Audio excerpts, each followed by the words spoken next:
kita Reza Space, speak your mind on your space. Nah, di episode kali ini kita bakal ngebahas seputar dunia perkuliahan di program studi manajemen logistik. Jadi kayak apa aja sih lika-likunya sebagai mahasiswa manajemen logistik. Oke, sekarang kita sudah kedatangan narasumber kita yang akan berbagi pengalamannya pada hari ini. Oke Teh, kita sapa aja kepada Teh Brigita Nelvina. Ini Teh, kita kenalan dari mana sama semester berapa? Halo semua. Halo. Jadi kenalin, aku Nelvina dari Prodi Manul. Boleh aja.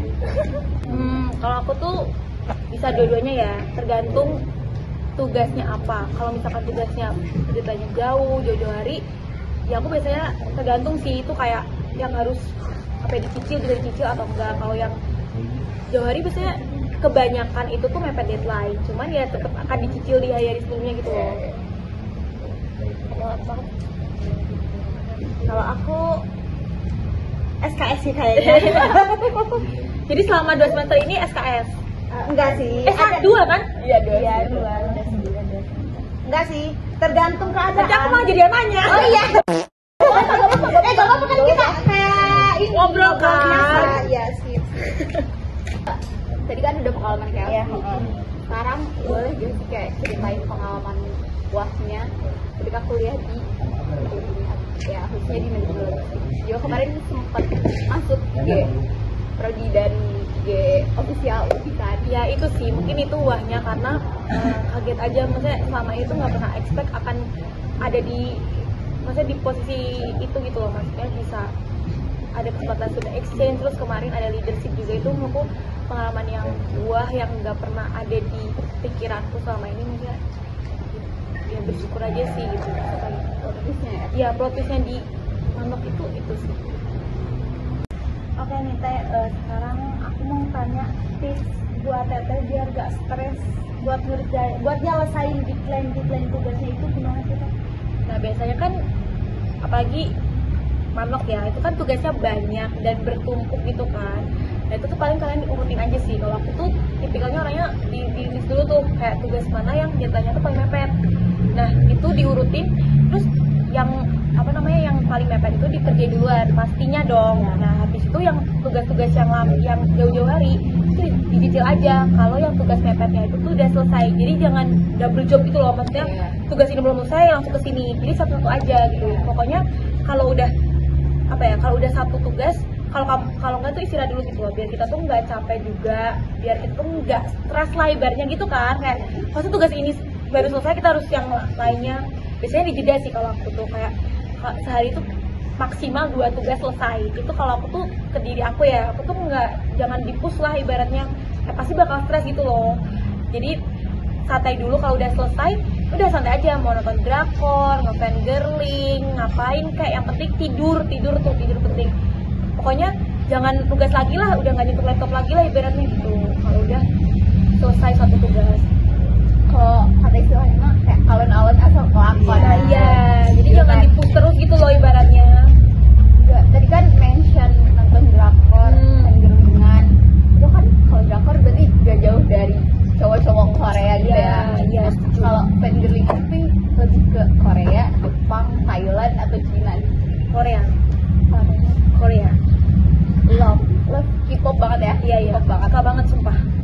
Karena emang K-pop itu bisa dibilang kayak feelingnya kita ya. Betul. Murah soalnya. Iya. Cuman kayak nonton video doang, kita udah Tuh, biar nggak stres juga sih, kan tugasnya banyak. Aduh, kayak kalau misalkan dibawa stres tuh kayak nggak bisa gitu loh. Maksudnya kayak udah santai aja sambil capek nonton, tawa, udah itu healingnya sangat simple ya kak. Beda ya. Kamu apa? Gimana healingnya? Wih, seru. Tapi dia jajan. Tapi juga seru sih, itu kan berarti refreshing kan, keluar kan. Sama kalau misalkan nugas kan, kalau di kos terus kan stres ya, jadi pasti keluar ya, jenuh gitu kan. Jadi aku juga biasanya kalau nugas seminggu sekali tuh aku tuh sukanya ke kafe gitu, jadi nggak stres doang di kos gitu loh. Jadi selama seminggu tuh adalah ibaratnya ngerjain di luar. Jadi kayak lumayan lah ibaratnya kayak otaknya tuh refresh lagi, nggak yang di kos. Kalau aku sendiri tipe orang yang bisa ngerjain tugas lama di kamar. Oh, berarti keluar kan? Iya. Sama. Soalnya gak jauh depan laptop baru buka langsung. Gitu. Bener. Asli, itu Iya. aku banget. Iya bener. Apalagi di kamar kan. Kalau misalkan di kamar tuh kayak kita tuh misalkan istirahat nih, terus istirahat bentar, pasti kemana? Ke kasur kan. Terus kayak itu Iya. ngapain? Sampai TikTok tuh nah, hiburan. sampai berjam-jam kan. Bener-bener relate kak. Nah, biasanya kalau nugas ini bareng teman kah atau sendiri me time gitu? Nah, jadi dulu sebelumnya kan mana aku beda kampus kan, itu aku selalu setiap minggu habis gereja tuh langsung nugas, jadi selalu bawa laptop gitu loh setiap minggu. Tapi karena dia semester ini magang, jadi anak mandiri ini sendiri me time kemana-mana sendiri. Tapi kalau ada temen kampus yang mau nugas ya juga sama mereka gitu, jadi nggak sendiri lagi. Dan kayaknya baru-baru ini kayak minggu-minggu ini tuh lebih sering sama temen sih daripada sendiri. Ya, ciao, pergi aja gitu. Terus misalnya ya, Teteh itu ada tugas buat ngerjain per kelompok. Iya. Aduh tuh. Tugas kelompok tidak bisa Ya, dihindari. iya. Betul. Apalagi di Manlok kak, kak, no. Itu banyak banget itu tugas kelompok. Itu gimana tuh Teteh ngehadapin kalau ada temen Teteh yang kayak ngerjain tugasnya itu kayak slow respon, kayak kurang Ogah-ogahan gitu. kontribusinya, iya. Nah itu sih, itu kayak paling sering kan. Nah itu tuh biasanya komunikasi. Itu kayak kita tuh selalu nanya sih awalan kayak, guys mau kerkom nggak? Kayak harus, pokoknya tuh aku tipikal yang daripada kita ngomong di chat, mending kita tuh kerkom yang langsung ketemu gitu loh. Jadi kita tuh akan tahu, kamu kerjain ini ya, kamu kerjain ini. Jadi langsung, dan kita tahu gitu loh dia akan kerja di sana kan kayak bakalan kamu bagiannya mana, kamu ini lebih enak sih. Terus kalau misalkan apa namanya dia soal respon banget, biasanya lebih di tag sih di grup, kayak bener langsung di tag kayak mana punya kamu besok ini ya butuh. Biasanya deadline Hamin 2 atau Hamin 1 deadline sih, kayak di tagin bener-bener di spam aja ya kak, kayak kakak kemana, hello tugasnya masih banyak nih gitu. Di ghosting temen kelompok sendiri. Iya. Sering kan? Iya. Sering dong. Sering sih. Sering Apalagi banget. tugas kelompok yang praktikum ya. Iya. Itu stres banget sih. Yang kayak maaf backup bisa nggak, aduh kakak itu hello. Sebenarnya kalau buat backup tuh bisa-bisa aja. Cuman balik lagi sih kayak jangan mepet gitu banget. Iya. Baru bilang harus minta di backup gitu. Kayak menurutku tuh boleh banget kayak gitu, karena kan semua orang punya kesibukan masing-masing kan, dan kita tuh nggak bisa melarang mereka gitu loh punya kesibukan mereka. Nah itu tuh minimal at least tuh kamu tuh harus ngomong gitu loh kayak, guys aku sibuk nih, guys aku butuh bantuan dong, bisa nggak backup dulu. Kan kita kan kalau misalkan emang lagi free yang santai kan pasti juga akan bantu mereka gitu loh. Namanya juga kerja kelompok kan pasti akan saling nge-backup satu sama lain. Asal jangan mepet, udah sih gitu aja. Asal jangan mepet dan komunikasi aja sih menurutku yang kayak penting banget itu kan. Iya. Komunikasi adalah kunci. Betul, komunikasi tuh. Apa di komunikasi? Juga kalau rekom online dan dengan ketemu langsung tuh beda. Karena kalau online tuh kita nggak tahu progres teman kelompok itu tuh kayak gimana. Sedangkan kalau misal secara apa ya ketemu langsung Ya. tuh langsung tahu progresnya. Terus ya kalau misal ada kayak kesulitan itu kan bisa dibahas. Iya langsung, iya bener. Terus sama ini nggak sih kayak nambah bonding juga Iya, antar temen bener. dia kan. Kayak biasanya tuh lanjut tuh ngobrol kemana, jadi nggak cuman kayak ngerjain tugas, kita nggak stres juga sendiri Iya. gitu kan. Terus temen ngobrol. Terus selama Teteh jadi mahasiswa di sini itu ada gak pengalaman yang paling wah banget menurut Teteh? Yang paling wah itu jujur mungkin baru-baru ini ya, yang yang itu ada bootcamp leadership yang ke Bangkok sama yang kepilih student exchange. Itu sih menurutku yang kayak nggak pernah ada di pikiran ini kayak bisa ikut student exchange itu sih, yang kayak wah keren gitu. Nah, boleh ceritain nggak kayak waktu leadership di Bangkok itu kayak gimana sih? Kalau pas di sana tuh kemarin kita sampai ya disambut sama mereka, kebanyakan sih main ya sama bonding aja antar negara gitu, banyak dari macam-macam negara sih, Jepang ada, terus Vietnam, Filipina gitu-gitu. Terus kita tuh bentuk kelompok, kebanyakan main sih, maksudnya ibaratnya bonding gitu loh. Terus presentasi soal SDG. Oh, nyambung sama tugas PI Nah ya. itu makanya, jadi kayak menurutku tuh kepake banget gitu loh PI, karena kita juga jadi lebih aware sama namanya SDG, dan ternyata tuh di luar tuh kepake banget loh SDG.